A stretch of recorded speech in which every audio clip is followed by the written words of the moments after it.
Hello everyone, welcome to प्रथम academy. तो मध्य प्रदेश की हिस्ट्री की क्लास में आप सभी का स्वागत है। आज ये फोर्थ वीडियो है मध्य प्रदेश के इतिहास का। और आज प्राचीन इतिहास जो है, एंशियंट हिस्ट्री, वो मध्य प्रदेश की आज खत्म कर देंगे। फिर नेक्स्ट वीडियो में आपको मध्यकालीन भारत से मध्यकालीन समय से मध्य प्रदेश की हिस्ट्री के बारे में आपको क्लासेस मिलने लगेगी।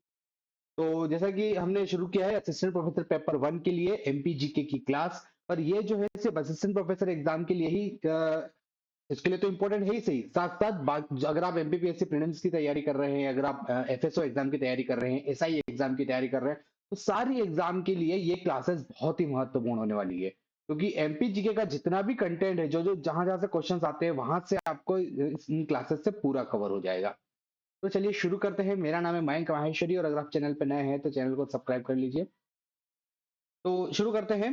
तो ये फोर्थ क्लास है मध्य प्रदेश के इतिहास से संबंधित, और शुरू के जो तीन क्लासेस है, अगर आपने वो नहीं देखी है तो उसकी लिंक डिस्क्रिप्शन में है, चैनल पे भी उसकी मैंने प्लेलिस्ट बना दी है, वहां से आपको पूरी क्लासेस मिल जाएगी। तो अभी तक हमने प्री हिस्टोरिक टाइम से शुरू किया है, और प्री हिस्टोरिक टाइम से खत्म करते हैं हमने मौर्य काल के बाद के जो इंपॉर्टेंट राजवंश है मध्य प्रदेश के, वो सब हमने कवर कर लिए थे शुरू की तीन क्लासों में। आज की क्लास में हम शुरू करने वाले हैं मध्य प्रदेश में गुप्त वंश से संबंधित। गुप्त वंश का क्या क्या इंपॉर्टेंट रोल था मध्य प्रदेश में, और कौन कौन सी चीजें ध्यान रखना है जो मध्य प्रदेश के इतिहास से संबंधित है। ठीक है, तो उससे हम शुरुआत करते हैं। और आज के वीडियो में हम गुप्त वंश और गुप्त वंश के बाद के जो दो तीन इंपॉर्टेंट वंश है, जैसे मोखारी वंश है, वर्धन वंश है, उनके बारे में हम बात करेंगे। तो चलिए शुरू करते हैं मध्य प्रदेश में गुप्त वंश से। तो गुप्त वंश, जैसे कि इसका इंडिया में बहुत इंपॉर्टेंट रोल है, सबसे पहले हम देख लेते हैं कि इससे पहले हमने मौर्य वंश के बारे में बात की थी। और मौर्य वंश में क्या था ना, कि मौर्य वंश तक में पूरा जो मध्य प्रदेश है, वो पूरा मौर्य जो डायनेस्टी है उसका हिस्सा बन गया था। इसलिए जो मौर्य वंश की इतिहास है, वही मध्य प्रदेश का इतिहास बन जाता है।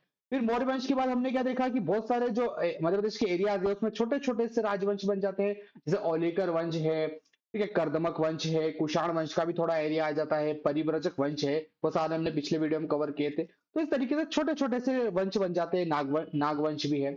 अब क्या होता है कि जब गुप्त वंश जब स्टैब्लिश होता है, तो फिर से मध्य प्रदेश का जो एक बड़ा भूभाग है, वो फिर से गुप्त वंश का भाग बन जाता है। तो फिर से मध्य प्रदेश में देखेंगे हम कि एक यूनिटी आ जाएगी, और जो इंडिया का इतिहास है, वही मध्य प्रदेश का इतिहास बन जाएगा गुप्त वंश के टाइम पे। तो चलिए देखते हैं। गुप्त वंश, जो कि बहुत ही एक महत्वपूर्ण वंश था एंशियंट टाइम पे, जिसको क्लासिक गोल्डन एज भी कहा जाता है भारत के इतिहास का। तो अगर इसकी गुप्त वंश की अगर हम देखें, इसकी स्थापना वो करी थी श्रीगुप्त ने, जैसा कि रिकॉर्ड से मिलता है। श्रीगुप्त ने गुप्त वंश की स्थापना करी थी। पर इनके कुछ ज्यादा अभिलेख या फिर ऐसे कुछ ज्यादा प्रूफ नहीं मिलते हैं। इसलिए जो वास्तविक जो संस्थापक माना जाता है गुप्त वंश का, वो उनको चंद्रगुप्त फर्स्ट को या फिर चंद्रगुप्त प्रथम को वास्तविक संस्थापक माना जाता है गुप्त वंश का। इन्होंने गुप्त वंश की स्थापना करी थी 319 सीई में, 319 ईस्वी में गुप्त वंश की स्थापना करी थी। और जब इन्होंने इस स्थापना करी, उसी समय से एक नया सॉरी यहाँ पे संवंत चलाया, जिसको कहते हैं हम गुप्त संवंत। ठीक है, जो बाद में कई जगह पे यूज भी होता है। तो गुप्त संवंत जो है चंद्रगुप्त प्रथम ने चलाया था 319 से 320 के आसपास में, और इनको वास्तविक संस्थापक माना जाता है गुप्त वंश का। ठीक है, अगर मध्य प्रदेश के हिसाब से बात करें, तो मध्य प्रदेश में चंद्रगुप्त प्रथम ने जब गुप्त वंश स्टैब्लिश किया, जब अपना राज्य एक्सपैंड करना स्टार्ट किया, तो मध्य प्रदेश में उनका उस समय कोई रोल नहीं था, क्योंकि उनका जो एरिया था, जो राजवंश था, वो मध्य प्रदेश तक उसका विस्तार नहीं हुआ था। इसलिए मध्य प्रदेश से उनके कोई सिक्के नहीं मिलते हैं, कोई अभिलेख नहीं मिलता है। तो मध्य प्रदेश में उनका हिस्ट्री से यहाँ पे इंपॉर्टेंट रोल नहीं है। उसके बाद जो गुप्त वंश के एक महान राजा थे समुद्रगुप्त, उनके बारे में बात करते हैं, और यहाँ से मध्य प्रदेश का जो रोल है हिस्ट्री में, वो स्टार्ट हो जाता है। समुद्रगुप्त, जिन्होंने चंद्रगुप्त फर्स्ट के बाद गुप्त वंश के शासक बने थे समुद्रगुप्त, और इनको भारत का, इंडिया का नेपोलियन भी कहा जाता है। भारत का या इंडिया का नेपोलियन भी कहा जाता है, क्योंकि इन समुद्रगुप्त के समय में गुप्त जो राज्य है उसका इतना ज्यादा विस्तार हुआ, इन्होंने इतने ज्यादा करीबन 100 से ज्यादा इन्होंने युद्ध लड़े, जैसा कि रिकॉर्ड में कहा जाता है, और एक भी इनकी हार नहीं हुई थी। इसलिए इनको भारत का नेपोलियन भी कहा जाता है। अब समुद्रगुप्त का मध्य प्रदेश में क्या रोल था, मध्य प्रदेश से कैसे कनेक्ट हुआ? तो उन्होंने कई सारे जो मध्य प्रदेश में उस समय छोटे छोटे राजवंश थे, जैसे नागवंश हो गया, और बाकी जो वंश थे, उन सबको हरा के एक यूनिफाई वहां पे मध्य प्रदेश, और यूनिफाइड रूल वहां पे स्टैब्लिश किया। जैसे कि विदिशा के शक राजा श्रीवर्धन को हराया था। उसी तरीके से नागवंश के जो राजा थे गणपति नाग, जो पद्मावती जिनकी कैपिटल थी उनको भी हराया था। तो इस तरीके से कई छोटे छोटे राजवंश को हरा के एक पूरा एक राज्य बना दिया था गुप्त साम्राज्य का। समुद्रगुप्त के बारे में और भी बहुत सारी इंपॉर्टेंट चीजें हैं जो कि हमें ध्यान रखना है मध्य प्रदेश के इतिहास से संबंधित। जैसे कि इन्होंने विदिशा के राजा को हराया था, फिर इन्होंने एरण में जो सागर जिले में है वहां पर एक स्मारक का निर्माण करवाया और एक अभिलेख का निर्माण भी इन्होंने किया, एक अभिलेख भी वहां पर लिखा। और ये जो अभिलेख है, अब गुप्त वंश में बहुत सारे अभिलेख मिलेंगे और ये अभिलेख में कौन से अभिलेख में क्या बात लिखी हुई है ये बहुत ही महत्वपूर्ण हो जाती है। जैसे कि जो एरन अभिलेख था, समुद्रगुप्त का जो एरन अभिलेख था उसमें समुद्रगुप्त की जो तुलना की गई है वो प्रथु से तुलना की गई है, प्रथु से और राघव से उनकी तुलना की गई है समुद्रगुप्त की। ठीक है, तो इसलिए ये एरन अभिलेख बहुत ही महत्वपूर्ण है। एरन अभिलेख से हमें ये भी पता चलता है कि जो एरन है वो समुद्रगुप्त का स्वभोग नगर था। स्वभोग नगर मतलब वहां से जो टैक्स कलेक्ट होता था वो समुद्रगुप्त के निजी खर्च के लिए उसका उपयोग किया जाता था। तो इस एक तरीके से वो एरन जो है समुद्रगुप्त का स्वभोग नगर की संज्ञा उसको दी गई है। तो ये चीज ध्यान रखना है, स्वभोग नगर एरन को कहा जाता है समुद्रगुप्त के कॉन्टेक्स्ट में। नागवंशी गणपति नाग को हराया था। ठीक है, ये बहुत ही महत्वपूर्ण है कि समुद्रगुप्त के सिक्के कहाँ कहाँ से मिले। अब समुद्रगुप्त का जो राज्य विस्तार है वो मध्य प्रदेश के अलग अलग भाग में हो गया था, तो इसलिए मध्य प्रदेश के अलग अलग भागों से हमें समुद्रगुप्त के सिक्के मिलेंगे। जैसे कि अवंती से, एरण से, ठीक है, विदिशा से मिलेंगे। और ये जो दो नाम है ना ये बहुत ही महत्वपूर्ण है, इनको ध्यान रखना है। एक है बमनाला जो कि खरगोन में है और एक साकोर जो कि दमोह में है। इन दो जगहों से भी सिक्के मिले हैं। तो ये सारे नेम तो ध्यान रखना है। तो ये तो अवंती एरन विदिशा तो कॉमन नेम हो गए, लेकिन ये दो नेम जो है बम नाला और साकोर ये दो स्पेशल हैं, ये दो ध्यान रखना। ठीक है, तो ये कुछ इंपॉर्टेंट चीजें थी समुद्रगुप्त के बारे में। अब समुद्रगुप्त ने जैसे कि हम देखा कि मध्य प्रदेश के भी और दक्षिण भारत और उत्तर भारत वहां के कई राजवंशों को समुद्रगुप्त ने हराया था। तो कुछ राजवंश जो मध्य प्रदेश से संबंधित है उनके नेम हम देख लेते हैं, ये बहुत ही महत्वपूर्ण है। जैसे कि मध्य प्रदेश के जो 6 गणराज्य थे उन पर विजय प्राप्त करी थी समुद्रगुप्त ने। जैसे कि आभिर, आभिर जो गणराज्य था वो पश्चिमी राजपूताना, तो राजस्थान का जो पश्चिमी वाला भाग था उसमें था, थोड़ा मध्य प्रदेश का मालवा वाला भाग, नॉर्थ वाला भाग भी उसमें इंक्लूडेड था। तो आभिर जो है वो पश्चिमी राजपूताना में सिचुएटेड था। उसी तरीके से प्राजून वाला जो एरिया है वो नरसिंहपुर एरिया के आसपास एरिया को प्राजून कहते थे। सनकानिक वाला जो एरिया है वो ग्वालियर का क्षेत्र जो था उसको सनकानिक कहते थे। खरपरिक एरिया ये दमोह के आसपास का क्षेत्र था। उसी तरीके से काकनाबोत ये तो सांची का पुराना नाम है, तो काकनाबोत सांची और उसके आसपास का क्षेत्र। और मालव मालवा जिस मंदसौर का एरिया जो दशपुर के आसपास का एरिया था। तो ये जो 6 गणराज्य थे इनके नेम बहुत ही महत्वपूर्ण है क्योंकि इन 6 गणराज्यों पर समुद्रगुप्त ने विजय प्राप्त करी थी और ये मध्य प्रदेश के अलग अलग भाग में सिचुएटेड थे। ठीक है, तो इनके जो पुराने नाम है ये बहुत ही महत्वपूर्ण है और इनका आज का जो जैसे प्राचीन नरसिंहपुर को कहते थे, तो ये जो नाम बहुत ही महत्वपूर्ण है, क्वेश्चन यहाँ से डायरेक्टली आते हैं। तो ये जो 6 गणराज्य है ये ध्यान रखना है। इस तरीके से समुद्रगुप्त के टाइम पे मध्य प्रदेश में की अगेन मध्य प्रदेश का रोल जो है वो काफी इंपॉर्टेंट हो गया था। जो मध्य प्रदेश से संबंधित चीजें थी वो समुद्रगुप्त से संबंधित हमने देखी है। अब समुद्रगुप्त के बाद एक जो गुप्त वंश के जो राजा बनते हैं वो है रामगुप्त। रामगुप्त का हिस्ट्री में इतना ज्यादा इंपॉर्टेंस नहीं है, कुछ चीजें हैं जिनके बारे में देख लेते हैं। जैसे कि रामगुप्त के सिक्के मिले हैं, सिंह और गरुड़ जो छाप वाले सिक्के मिले हैं एरण से, विदिशा से, तो यहाँ से इनके सिक्के मिले हैं। एक और जो इंपॉर्टेंट चीज है वो ध्यान रखना है रामगुप्त के बारे में कि दुर्जनपुर, दुर्जनपुर से जैन मूर्ति मिली है। दुर्जनपुर विदिशा जिले में सिचुएटेड है और यहाँ से जैन मूर्तियां मिली है। और ये जो जैन मूर्तियां हैं ये रामगुप्त के समय की मानी जाती है। ठीक है, तो ये बहुत ही महत्वपूर्ण फैक्ट है, इसको ध्यान रखिएगा। दुर्जनपुर जैन मूर्तियां रामगुप्त के समय मिली थी और इससे यह भी पता चलता है कि रामगुप्त ने जैन धर्म को अपना लिया था क्योंकि इससे जो मूर्तियां हैं वहां उससे नाम भी मिला है। तो इससे यह भी पता चलता है कि रामगुप्त ने जैन धर्म को अपना लिया था। ठीक है, ये दो चीजें हैं रामगुप्त के बारे में, बाकी कुछ खास इंपॉर्टेंट चीज नहीं है। आगे देखते हैं हम। अब जो सबसे महत्वपूर्ण है गुप्त वंश में जो शासक सबसे महत्वपूर्ण है वो जिन्होंने रामगुप्त के बाद जो शासक बने थे वो है चंद्रगुप्त, या फिर इनकी उपाधि थी चंद्रगुप्त विक्रमादित्य, चंद्रगुप्त सेकंड या चंद्रगुप्त विक्रमादित्य। तो इनके बारे में बात करते हैं और ये सारी चीजें जो है ये बहुत ही महत्वपूर्ण है। अब रामगुप्त के बाद चंद्रगुप्त शासक बनते हैं। चंद्रगुप्त के समय क्या हुआ था, अब अभी भी मध्य प्रदेश का जो उज्जैन वाला एरिया था जो पश्चिमी मालवा था वहां पर शक शक वंश का अभी भी शासन था। वो वाला एरिया अभी भी शक राजा के अंडर में था। और इनके जो कंटेम्प्रेरी राजा थे वो थे रुद्रसेन तृतीय। कहीं कहीं पे रुद्र सिंह नाम भी आता है, तो वो एक ही बात है। तो इनके कंटेम्पररी थे रुद्र सिंह तृतीय। तो चंद्रगुप्त ने रुद्र सिंह तृतीय को हराया था उज्जैन उज्जैन के आसपास, और वो जो पूरा एरिया है उज्जैन का, अवंती का, वो अपने अंडर में कर लिया था। तो इसलिए चंद्रगुप्त ने उसके बाद में विक्रमादित्य की जो उपाधि है वो धारण करी। ठीक है, ये ध्यान रखना है।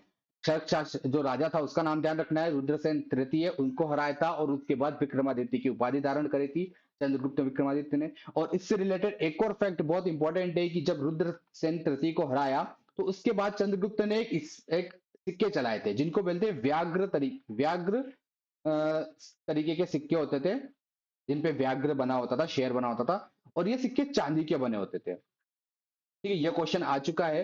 तो व्याघ्र वाले जो सिक्के थे वो चंद्रगुप्त विक्रमादित्य ने चलाए थे रुद्रसेन तृतीय को हराने के बाद, शक राजा को हराने के बाद। और ये सिक्के जो थे वो चांदी के सिक्के थे। ठीक है, तो ये चीज ध्यान रखना है। अब यहां से जो विक्रमादित्य है, ये देख रहे होंगे, ये उपाधि थी विक्रमादित्य की, चंद्रगुप्त ने धारण करी थी। और पूरे अगर भारतीय इतिहास की बात करें तो पूरे भारतीय इतिहास में कुल मिला के 14 विक्रमादित्य हुए हैं, 14 विक्रमादित्य हुए हैं, जिनमें से चंद्रगुप्त सेकंड जो थे वो बहुत फेमस है। उससे पहले जो विक्रमादित्य थे उज्जैन के राजा, वो भी बहुत फेमस थे। इस तरीके से 14 अलग अलग विक्रमादित्य हुए हैं, राजा हुए जिन्होंने विक्रमादित्य की उपाधि धारण करी। ठीक? एक ये तो ये चीज बहुत इंपॉर्टेंट है।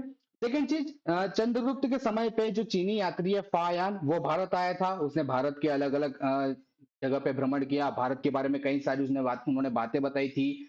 और इन्होंने अब ये जो मध्य प्रदेश वाला एरिया था वो भी चंद्रगुप्त के अंडर में था, तो यहाँ पर भी फायान आए थे।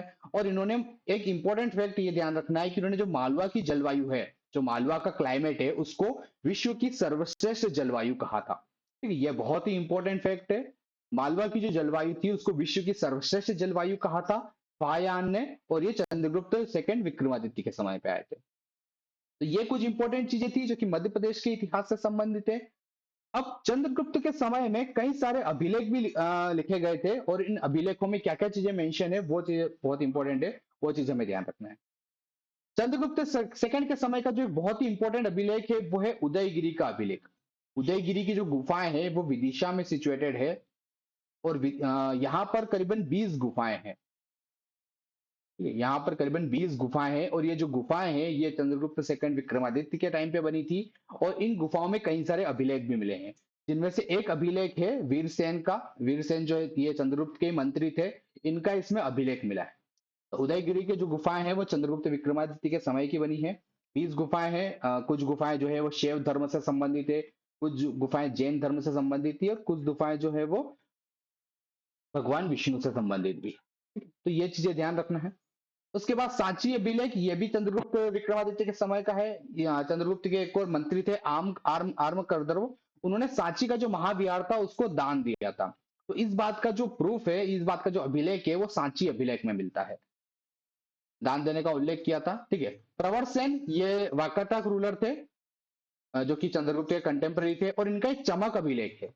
तो चमक अभिलेख में भी चंद्रगुप्त विक्रमादित्य के बारे में कई सारी चीजें पता चलती है।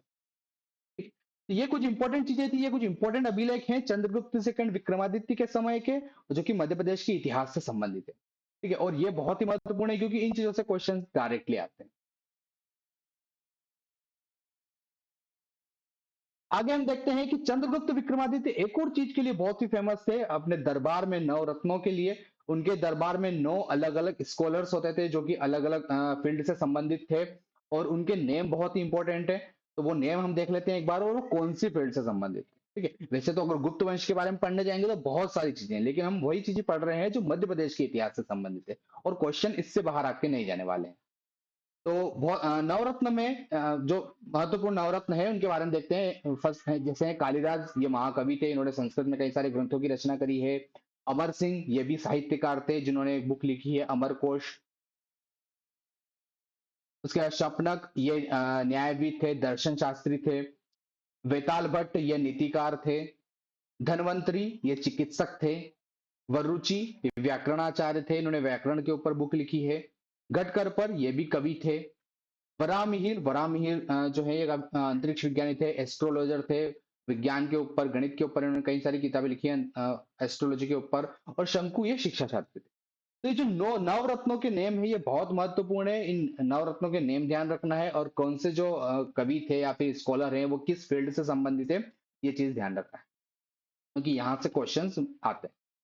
ठीक? तो ये चीज हमने यहाँ पर देखी। तो इस तरीके से चंद्रगुप्त सेकंड विक्रमादित्य का जो जो इंपॉर्टेंट रोल था मध्य प्रदेश के इतिहास से संबंधित, वो सारी चीजें हमने यहाँ पर देखी है। अब आगे हम बात करते हैं। यहां तक गुप्त वंश का शासन बहुत ही ज्यादा विस्तार हो चुका था। अब कुछ और राजा थे जिनके बारे में बात कर लेते हैं और उनका क्या इंपॉर्टेंस है। चंद्रगुप्त सेकंड के बाद में बनते हैं कुमारगुप्त, ये शासक बनते हैं। और कुमारगुप्त के समय में दो अभिलेख मिलते हैं मध्य प्रदेश में, एक मिलता है दशपुर का अभिलेख और एक मिलता है तुमैन का अभिलेख। और इन अभिलेख में क्या इंपॉर्टेंट बातें हैं वो देखते हैं। तो दशपुर का जो अभिलेख था ये कुमारगुप्त के समय मिला था, और ये दश जैसा कि नाम है दशपुर, तो ये दशपुर मंदसौर से मिला था। इसमें लिखा है कि जो तंतुवाय जो श्रेणी थी, तंतुवाय श्रेणी मतलब कि जो रेशम का जो काम करते थे, जो श्रेणी जो रेशम का काम करते थे, उनको उनके बारे में इस दशपुर अभिलेख में मेंशन किया गया है। इसके अलावा सूर्य मंदिर के बारे में अभी मेंशन किया गया है, सूर्य मंदिर बनाने के लिए दान दिया गया था। तो ये चीजें बात करी गई है दशपुर अभिलेख से। फिर एक मिलता है तुमैन अभिलेख, ये बहुत ही महत्वपूर्ण है। तुमैन अभिलेख ये मिलता है अशोकनगर जिले से, और ये कुमारगुप्त के समय का ही है तुमैन अभिलेख। और इसमें जो बात कही गई है वो बहुत ही महत्वपूर्ण है, क्योंकि इसमें जो राजा राजा होता था उसको एक संज्ञा दी गई थी शरतकालीन सूर्य की। राजा को शरतकालीन सूर्य बताया गया है इस अभिलेख में, तुमैन अभिलेख में। अब राजा कौन थे, तो कुमारगुप्त थे। तो क्वेश्चन इस तरीके से आता है कि कौन से अभिलेख में राजा को शरतकालीन सूर्य की संज्ञा दी गई है, या कौन से अभिलेख में कुमारगुप्त को शरतकालीन सूर्य की संज्ञा दी गई है। तो ये तुमैन अभिलेख की यहाँ पर बात हो रही है, और ये अशोकनगर जिले से मिलता है मध्य प्रदेश में। ये चीज इंपॉर्टेंट है। तो इस तरीके से कुमारगुप्त के बारे में दो चीजें खास है, बस ज्यादा कुछ इंपॉर्टेंट नहीं है। दशपुर अभिलेख ध्यान रखना है, और तुमैन तुमैन अभिलेख जो है ये ध्यान रखना है। अब स्कंद कुमारगुप्त के बाद फिर जो शासक बनते हैं गुप्त डायनेस्टी के, वो है स्कंदगुप्त। और स्कंदगुप्त एक बहुत ही इंपॉर्टेंट अभिलेख मिलता है, सुपिया अभिलेख, जो कि मिलता है रीवा जिले से। रीवा जिले में सुपिया अभिलेख मिलता है। और इसमें बात कही गई, इसमें गुप्त वंश की वंशावली दी गई है।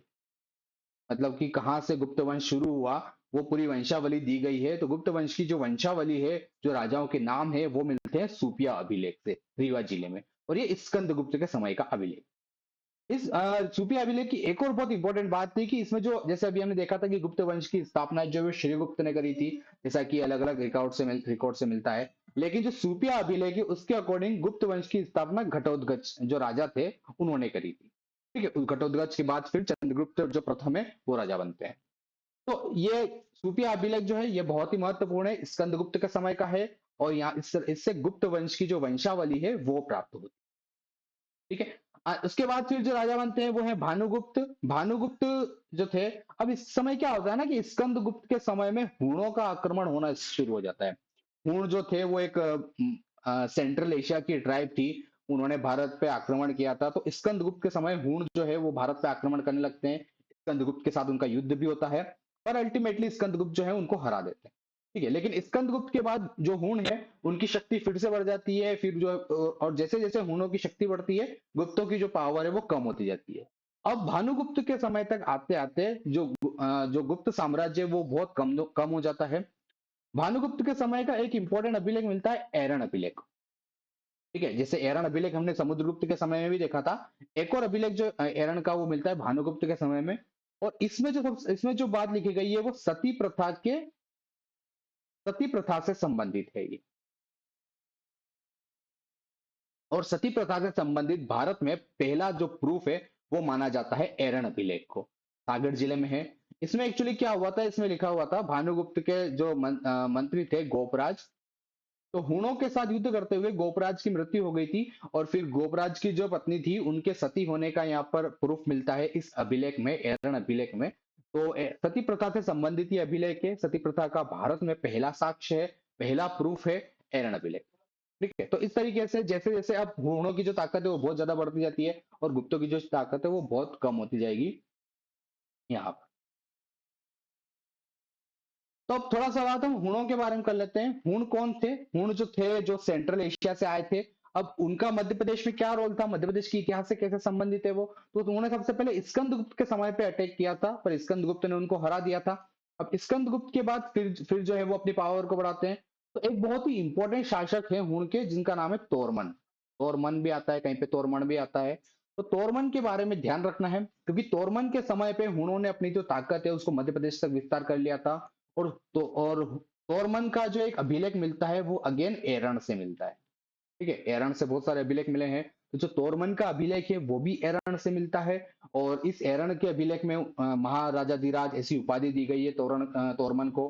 तो इससे ये बात तो पता चलती है कि उस समय तक आते आते हुणों का जो राज्य है, जो विस्तार है, वो मध्य प्रदेश तक स्थापित हो चुका था, क्योंकि एरण अभिलेख से हमें ये बात पता चलती है तोरमन जो राजा थे उनके बारे में। उसके बाद तोरमन के बाद जो शासक बनते हैं वो है मिहिरकुल। मिहिरकुल ये हुणों के शासक बनते हैं, और इनका एक अभिलेख मिलता है, ग्वालियर अभिलेख। एक अभिलेख मिलता है ग्वालियर अभिलेख, जिससे ये बात पता चलती है कि मिहिरकुल का जो शासन है वो ग्वालियर तक हो चुका, ग्वालियर का तक उसका राज्य विस्तार हो चुका था उनका। ग्वालियर के बाद, ग्वालियर से हमें पता चलता है कि मिहिरकुल ने एक विष्णु मंदिर भी बनवाया था। और इस ग्वालियर अभिलेख में ये बात लिखी हुई है कि जो गोपराज पर्वत है उस पर विष्णु मंदिर का निर्माण करवाया था मिहिरकुल ने। तो ये कुछ चीजें हैं जो फैक्ट्स हैं, जो कि बहुत महत्वपूर्ण है। तोरमन के बारे में ध्यान रखना है, इनका एरण से अभिलेख मिलता है। और मिहिर कुल का जो अभिलेख है वो ग्वालियर से मिलता है, जिसमें उन्होंने विष्णु मंदिर बनवाया। फिर इससे पहले जो पिछला वीडियो था उसमें हमने ओलिकर वंश के बारे में बात करी थी। और ओलिकर वंश के राजा थे यशोधर्मन। यशोधर्मन जो कि ओलिकर वंश के राजा थे, दशपुर मंदसौर में उनका राज्य था। तो यशोधर्मन ने फिर मिहिर कुल को हरा दिया था, और फिर जो हूण साम्राज्य है वो उनका मध्य प्रदेश से राज्य खत्म हो चुका था। तो ये कुछ बातें हैं जो कि हमें हुन वंश के बारे में ध्यान रखना है, जो जो मध्य प्रदेश के इतिहास से इस तरीके से संबंधित है। ठीक है, बाकी इसमें और कुछ इंपॉर्टेंट फैक्ट नहीं है। चलिए, तो धीरे धीरे क्या होता है ना कि फिर गुप्त वंश जो है उसका फिर साम्राज्य धीरे धीरे खत्म हो जाता है। फिर और भी बहुत सारे राजा बनते हैं, नरसिंह बालादित्य हैं, और भी इस तरीके के राजा हैं, पर उनका कुछ खास इंपॉर्टेंट नहीं है, तो इसलिए उनके बारे में नहीं पढ़ना। अब हम देखते हैं कि अब गुप्त वंश के समय में मध्य प्रदेश में बहुत सारे डेवलपमेंट हुए, सांस्कृतिक डेवलपमेंट हुए, कई सारे मंदिर बने। अभिलेख जैसे कि हमने देखे कि अभिलेख बने थे, कई सारे मंदिर बने, कई सारी गुफाएं भी बनी। तो ये चीजों के बारे में हम देख लेते हैं, और यहाँ से क्वेश्चंस बहुत आते हैं कि कौन कौन से मंदिर बने थे और कहाँ पे वो मंदिर सिचुएटेड। तो ये चीजें हम देख लेते हैं। सबसे पहले हम बात करते हैं गुप्तकालीन मंदिर। गुप्तकालीन समय में कौन कौन से मध्य प्रदेश में मंदिर बने थे। तो नेम ध्यान रखना है, कहाँ पर ये मंदिर सिचुएटेड है वो ध्यान रखना है। सबसे पहले है भूमरा का शिव मंदिर। भूमरा का शिव मंदिर, ये जो पिक्चर दिख रहा है, भूमरा का शिव मंदिर है। ये सतना जिले में सिचुएटेड है, और यहाँ पर एक मुखी शिवलिंग मिलता है। एक मुखी शिवलिंग जो है भूमरा का शिव मंदिर में मिलता है, और ये सतना जिले में। ये जितने भी मंदिर हैं सब जो है ये नागर शैली के मंदिर हैं। और क्योंकि समय में ही, गुप्त साम्राज्य के समय में ही भारत में मंदिर निर्माण जो शुरू हो चुका था, और मध्य प्रदेश भी गुप्त काल का एक हिस्सा था, गुप्त साम्राज्य का एक हिस्सा था, इसलिए मध्य प्रदेश के कई सारे हिस्सों में अलग अलग मंदिर मिलते हैं। तो पहला जो मंदिर है वो है भूमरा का शिव मंदिर, ये सतना जिले में मिलता है। खो का शिव मंदिर, ये भी सतना जिले में मिलता है। ठीक है, तो ये दोनों मंदिर जो है वो सतना जिले से संबंधित हैं। फिर है नचना कुठार का पार्वती मंदिर। ये पार्वती जो माता है उनका मंदिर है, और ये पन्ना जिले से मिलता है। ये वाला मंदिर है, ये पन्ना जिले से मिलता है, नचना कुठार का पार्वती मंदिर। तिगवा का विष्णु मंदिर, ये कटनी जिले से है। ये मंदिर है, ये वाला जो है तिगवा का विष्णु मंदिर है, कटनी जिले में है। और इसके बारे में एक और चीज इंपॉर्टेंट है, एक और नेम कभी कभी आता है परीक्षा में, वो है कंकाली देवी का मंदिर। कंकाली देवी का जो मंदिर है वो, तिगवा का जो विष्णु मंदिर है उसको कंकाली देवी का मंदिर ही कहा जाता है, दोनों एक ही बात है। और ये कटनी जिले में सिचुएटेड है। ठीक है, पहले जबलपुर में था, अब जब कटनी जिला बना तो उसके बाद कटनी जिले में। तो कहीं अगर आप कोई बुक पढ़ रहे हैं तो उसमें अगर जबलपुर लिखा हुआ है तो वो पुराना डेटा है, क्योंकि कटनी जिले में ये सिचुएटेड। तो कटनी में है तिगवा का विष्णु मंदिर, कंकाली देवी का मंदिर भी कहा जाता है। एक और इसके बारे में ध्यान रखिएगा कि इसकी जो खोज हुई थी तिगवा के विष्णु मंदिर की, वो अलेक्जेंडर कनिंगम ने इसकी खोज करी थी। ठीक है, इसलिए ये बहुत ही महत्वपूर्ण है। फिर है एरन का विष्णु मंदिर, इसका ये भी गुप्तकालीन है, एरन में सिचुएटेड है ये कुछ इंपॉर्टेंट मंदिर है, ऐसे तो और भी बहुत सारे मंदिर हैं। लेकिन जो मध्य प्रदेश में जो बनाए थे गुप्तकालीन जो इंपॉर्टेंट मंदिर हैं वो ये हैं, और इनके नेम ध्यान रखना है और कहाँ पर ये सिचुएटेड। अब गुप्तकालीन समय में गुफाओं का निर्माण भी हुआ था। तो दो गुफाएं बहुत ही महत्वपूर्ण है, एक है उदयगिरी की गुफाएं और एक है बाघ की गुफाएं। उदयगिरी की गुफाएं, इसके बारे में अभी हमने डिस्कस किया था, ये विदिशा जिले में सिचुएटेड है। टोटल 20 गुफाएं हैं यहाँ पर, और 20 गुफाएं में से अलग अलग धर्म की है। जैसे कुछ गुफाएं जैन धर्म की भी है, कुछ गुफाएं जो है वो वैष्णव धर्म की है, कुछ गुफाएं शैव धर्म की है। तो ऐसे अलग अलग धर्म की ये गुफाएं सिचुएटेड है, उदयगिरी में सिचुएटेड है, और ये गुप्तकालीन गुफाएं हैं। एक जो सबसे इंपॉर्टेंट चीज यहाँ पे ध्यान रखना है उदयगिरी की गुफाओं की है कि यहाँ पे शेषशाही विष्णु की मूर्ति मिलती है। शेषशाही विष्णु भगवान की मूर्ति मिलती है उदयगिरी की गुफाओं से। तो ये चीज ध्यान रखना है। सेकंड है बाघ की गुफाएं। बाघ की गुफाएं सिचुएटेड है धार जिले में, और ये बौद्ध गुफाएं हैं, तो ये बौद्ध धर्म से संबंधित है। बाघ बाघ की गुफाएं धार जिले में है। बाघ जो बाघिन नदी है उसकी उस पे सिचुएटेड है, बैंक पे, इसके बाघ की गुफाएं कहा जाता है।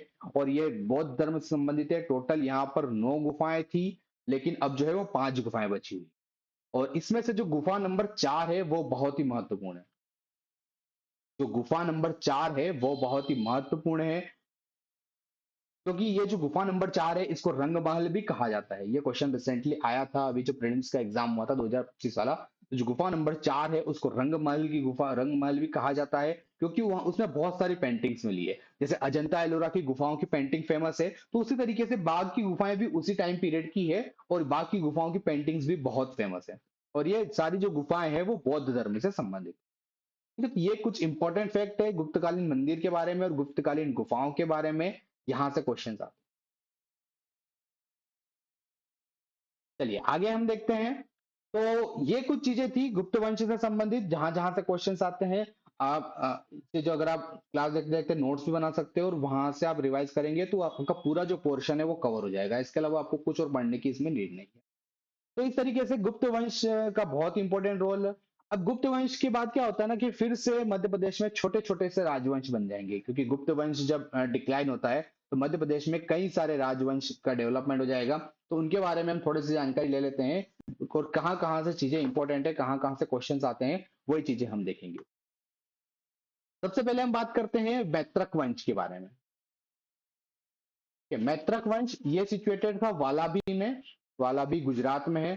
तो जो गुजरात वाला एरिया है, जैसे गुप्त वंश का डिक्लाइन होता है, तो जो गुजरात वाला एरिया है, वालाबी वाला एरिया, वहां पे एक वंश का डेवलपमेंट हो जाता है जिसका नाम है मैत्रक वंश। और गुजरात में था, तो जो मध्य प्रदेश का जो पश्चिम वाला भाग है, पश्चिमी मालवा है, वो भी इसमें आ जाता है। वहां तक इनका विस्तार हो जाता है, इसलिए मध्य प्रदेश में इंपॉर्टेंट हो जाते हैं। मैत्रक वंश की जो स्थापना करी थी वो करी थी राजा भट्टारक ने। ठीक है, तो ये नाम ध्यान रखना है, भट्टारक ने इनकी स्थापना करी थी। और एक बहुत ही इंपॉर्टेंट ताम्र अभिलेख मिला है रतलाम से। ताम्र अभिलेख मिला है रतलाम से, नौगांव रतलाम, नौगांवा रतलाम से अभिलेख मिला है। और ये जो अभिलेख है ये मैत्रक वंश से संबंधित। ठीक है, तो ये चीज इंपॉर्टेंट है, ये चीज यहाँ पे ध्यान रखना है, मैत्रक वंश से संबंधित। ये गुप्ता के डिक्लाइन होने के बाद ही मैत्रक वंश का एस्टेब्लिशमेंट हुआ था। पश्चिमी मालवा तक इनका रूल था। जैसे रतलाम से मिला है, रतलाम भी पश्चिमी मालवा में आता है, तो यहाँ पे इनका ताम्र अभिलेख मिला है, मतलब कि यहाँ तक जो है वो मैत्रक वंश का राज्य विस्तार हो चुका था। सेकेंड चीज जिसके बारे में बात करते हैं वो है शैल वंश। शैल वंश की स्थापना गुप्तों के डिक्लाइन होने के बाद ही हुई थी, और ये शैल वंश स्थापित था महाकौशल एरिया में। ठीक है, एरिया बहुत ही इंपॉर्टेंट है कि कौन सा राजवंश कहाँ पे सिचुएटेड था, कहाँ पे उनका राज्य विस्तार था। जैसे मैत्रक वंश की बात करेंगे तो पश्चिमी मालवा में था, ठीक है, मध्य प्रदेश के पश्चिमी भाग में हो गया। उसी तरीके से शैल वंश जो है वो मध्य प्रदेश के पूर्वी भाग में था, क्योंकि महाकौशल है, जबलपुर वाला एरिया है, बालाघाट वाला एरिया है, तो मध्य प्रदेश के पूर्वी भाग में था। और बालाघाट से कई सारे अभिलेख भी मिलते हैं, ताम्र अभिलेख भी मिलते हैं शैल वंश के। ठीक है, तो ये चीज यहाँ पर ध्यान रखना है। एक अब जो सबसे इंपॉर्टेंट है, थर्ड है, वो है मोखारी वंश। ठीक है, गुप्ता के डिक्लाइन होने के बाद एक नया वंश, राजवंश डेवलप होता है जिसका नाम है मोखारी वंश। और मोखारी वंश जो है वो ज्यादातर था मध्य प्रदेश के सदर्न हिस्से में, साउथ वाले हिस्से में, जो खानदेश वाला एरिया है, खानदेश है, बुरहानपुर है, ठीक है, ये वाला जो एरिया है यहाँ पे एक वंश बनता है मोखारी वंश। तो ये इसका जो राजवंश था वो मध्य प्रदेश के साउथ वाले पार्ट में था, खानदेश में, बुरहानपुर में, यहाँ पे इनका सिचुएट था। और मोखारी वंश इसलिए इंपॉर्टेंट हो जाता है क्योंकि मोखारी वंश के एक शासक थे ग्रह वर्मा। ठीक है। मोखारी वंश के एक शासक थे ग्रह वर्मा, और इनकी जो शादी हुई थी वो हुई थी राज्यश्री से। अभी राज्यश्री और इनके बारे में अभी हम और देखेंगे। तो ग्रह वर्मा जो थे वो मोखारी वंश के शासक थे, जिनकी शादी हुई थी राज्यश्री से। ठीक है, इनके बारे में और हम नेक्स्ट राजवंश आएगा उसमें और चीजें क्लियर हो जाएगी। अब चौथे जो इंपॉर्टेंट राजवंश है सबसे गुप्त वंश के टाइम, अब जो गुप्त वंश डिक्लाइन हो जाता है तो मध्य प्रदेश में भी और उत्तर भारत में भी कई सारे छोटे छोटे से राजवंश बन जाते हैं। उसमें से एक जो सबसे महत्वपूर्ण राजवंश जो बनता है वो होता है वर्धन वंश। ठीक है? वर्धन वंश के बारे में हम देखेंगे, और वर्धन वंश जिसकी राजधानी थी कन्नौज। कन्नौज में इनकी राजधानी थी। ठीक है, तो वर्धन वंश जो है ये सबसे महत्वपूर्ण था, और इसमें क्या क्या चीजें हुई थी उन चीजों के बारे में हम डिस्कस करते हैं। तो वर्धन वंश जो थे इनकी स्थापना करी, एक इंपॉर्टेंट रूलर थे वर्धन वंश में प्रभाकर वर्धन। ठीक है, प्रभाकर वर्धन बहुत ही इंपॉर्टेंट रूलर थे वर्धन वंश के, और प्रभाकर वर्धन के जो थे, अब यहाँ से इनकी 3 संतानें थी। ठीक है, ये चीज थोड़ा सा ध्यान रखना है, थोड़ा सा डिटेल में इसलिए बता रहा हूँ क्योंकि यहाँ से थोड़ा सा समझने में आपको आसानी हो जाएगी। वर्धन वंश जो था उसका एरिया जो था वो हरियाणा, उत्तर प्रदेश, यहाँ पे पूरा एरिया था। कन्नौज जिसकी राजधानी थी। अब ये मध्य प्रदेश से कैसे संबंधित है वो चीज हम देखने वाले हैं। तो प्रभाकर वर्धन राजा थे, प्रभाकर वर्धन के तीन संतान थी। एक थे राज्यवर्धन, ठीक है, सेकंड है हर्षवर्धन, और थर्ड है राज्यश्री। ठीक है, तो इस तरीके से इनकी 3 संतानें थी। अब होता क्या है ना कि जो राज्यश्री है इनकी शादी होती है, जैसे कि अभी हमने देखा था मुखारी वंश में, जो मुखारी वंश के ग्रह वर्मा थे उनके साथ इनकी शादी होती है। ठीक है, अब होता क्या है ना कि एक्चुअली राज्यवर्धन जो है ये शासक बनते हैं। अब प्रभाकर वर्धन के बाद यहाँ से राज्यवर्धन शासक बन गए कन्नौज के और पूरे वर्धन वंश के। इधर राजश्री की शादी हो गई ग्रह वर्मा से। अब ग्रह वर्मा पे क्या होता है ना कि उस समय मालवा का एक राजा होता है देवगुप्त। ठीक है, ये गुप्त वंश से संबंधित नहीं है, सिर्फ नाम है देवगुप्त। अब देवगुप्त जो है वो ग्रह वर्मा पे अटैक करता है, और एक राजा होता है बंगाल का शशांक। तो ये दोनों मिलकर ग्रह वर्मा पे अटैक करते हैं, और यहाँ पे ग्रह वर्मा की हत्या हो जाती है। ठीक है, तो उसके बाद क्या होता है ना कि राज्यवर्धन जो है, जो कि वर्धन वंश के शासक थे कन्नौज के उत्तर प्रदेश में, तो ये क्या करते हैं, अब ग्रह वर्मा की हत्या हो गई तो अब बदला लेने के लिए ये देवगुप्त पे और शशांक पे अटैक करते हैं। ठीक है, यहां से अटैक करेंगे, देवगुप्ता के साथ इनकी वॉर होगी, तो देवगुप्ता को ये यहां से मार देंगे। लेकिन अल्टीमेटली क्या होता है ना कि शशांक जो है वो यहाँ से राज्यवर्धन की हत्या कर देता है। ठीक है, तो अब शशांक जो है वो राज्यवर्धन की हत्या कर गया, और राज्यवर्धन जो थे वो वर्धन वंश के राजा थे। तो अब उसके बाद जो है एक नए यहाँ पे शासक बन जाते हैं जिनका नाम है हर्षवर्धन। ठीक है, तो इस तरीके से हर्षवर्धन जो है वो शासक बन जाते हैं कन्नौज के और वर्धन वंश के। अब हर्षवर्धन जो है वो अगेन अटैक करते हैं शशांक पे, और शशांक को साथ उनकी वॉर होती है। उससे पहले वो राजश्री जो है उसको ढूंढने के लिए जाते हैं, क्योंकि ग्रह वर्मा की हत्या हो चुकी थी, तो ये राजश्री को ढूंढने के लिए जाते हैं। और उसी तरीके से वो विंध्य जो पूरा एरिया है विंध्य पर्वत वाला, वहां पे वो राजश्री को ढूंढते हैं। और राजश्री को ढूंढने से पहले उनकी एक मुलाकात होती है दिवाकर मिश्र के साथ। तो ये नेम ध्यान रखना है, दिवाकर मिश्र या फिर दिवाकर मित्र भी कहीं कहीं पर नाम आता है। ये जो थे इनके साथ इनकी मुलाकात होती है, और फिर दिवाकर मित्र की सहायता से ये राजश्री को ढूंढते हैं। अब ये कुछ बातें थी जो कि मध्य प्रदेश से संबंधित है। वैसे तो वर्धन वंश में बहुत सारी चीजें हैं, बट मध्य प्रदेश से संबंधित ये सारी चीजें ध्यान रखना। तो हर्षवर्धन जो है ये शासक बन जाते हैं कन्नौज के और वर्धन वंश के, और राजश्री को ये ढूंढते हैं। अब यहाँ पर हमने देखा था कि राज्यवर्धन जो है ये पहले ही देवगुप्त को हरा देते हैं, तो इस तरीके से जो वर्धन वंश है उसका साम्राज्य भी मालवा में और मध्य प्रदेश में विस्तार हो जाता है। अब जैसे हर्षवर्धन राजा बन जाते हैं, फिर हर्षवर्धन जो है वो राजा बनने के बाद वो अपना राज्य विस्तार शुरू करते हैं। तो अगेन एक चीज इंपॉर्टेंट है वो ध्यान रखना है कि नर्मदा नदी के जो तट है, नर्मदा नदी के तट पर एक लड़ाई होती है। हर्षवर्धन और चालुक्य राजा थे जो पुलकेशिन सेकेंड और हर्षवर्धन के बीच में वॉर होती है, और यहाँ पे पुलकेशिन जो है वो हर्षवर्धन को हरा देते हैं। तो हर्षवर्धन का जो राज्य विस्तार था वो मध्य प्रदेश के नर्मदा तट तक, नर्मदा नदी तक आ चुका था, क्योंकि उसके आगे वो नहीं बढ़ पाते हैं। उसके आगे जो है पुलकेशिन वो हरा देते हैं हर्षवर्धन को। तो नर्मदा नदी तक हर्षवर्धन का जो राज्य है वो वहां तक विस्तार हो चुका था। तो ये कुछ बातें हैं जो कि वर्धन वंश से संबंधित है, ये चीजें यहाँ पर ध्यान रखें। अब इस तरीके से जो गुप्त वंश है, गुप्त शासन है, उसका हमने देखा। गुप्त शासन के बाद जो है शैल वंश है, मोखारी वंश है और वर्धन वंश है। ये सारी चीजें हमने यहाँ पर देखी है और ये क्वेश्चन जो है आपकी यहीं से आएंगे। आप चाहे कोई भी एग्जाम उठा के देख लीजिए, आप चाहे प्रीवियस ईयर क्वेश्चन उठा के देख लीजिए, आपको इन चीजों से बाहर आपको क्वेश्चन नहीं मिलने वाले हैं अगर मध्य प्रदेश के इतिहास की हम बात कर रहे हैं तो।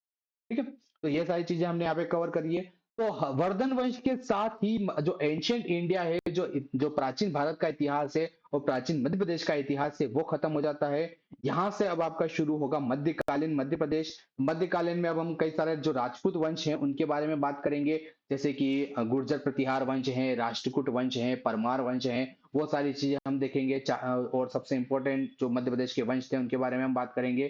फिर उसके बाद जो है मध्यकालीन में हम अलग अलग चीजों के बारे में भी बात करेंगे।